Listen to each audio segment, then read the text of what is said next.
Umarangkada na ang pagdinig ng isang komite sa Kamara kaugnay sa issue ng umano'y ghost beneficiaries sa Senior High School Voucher Program ng Department of Education. Ang DepEd inilatag naman ang kanilang mga tugon dito. Si Mela Lesmora sa sentro ng balita, live. Angelique, tiniyak ng Department of Education na patuloy ang kanilang pagtutok dito nga sa issue ng ghost beneficiaries sa Senior High School Voucher Program. At sa ngayon nga ay nagpapatuloy ang pagdinig ng isang komite dito sa Kamara ukol dito. Pasado 10:00 ng umaga kanina nang umarangkada ang pagdinig ng House Committee on Basic Education and Culture patungkol sa issue ng umano'y ghost beneficiaries ng Senior High School Voucher Program ng Department of Education.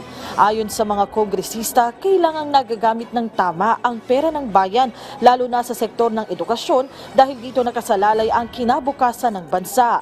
Kung mapapatunayan talaga na may ghost beneficiary sa SHS Voucher Program, nakapanghihinayang nila ito at dapat ay mapanagot ang mga nasa likod ng anomalya.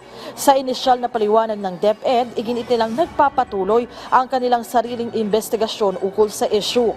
Inilatag din nila ang definisyon ng ghost students base sa isa nilang memorandum at ito ay ang mga estudyanteng may maraming absences na hindi maipaliwanag, nakalista sa isang specific school pero sa ibang paaralan naman nag-aaral, nakalista bilang enrolled pero hindi pa kailanman pumapasok at mga estudyanteng naka-enroll sa iba't ibang paaralan.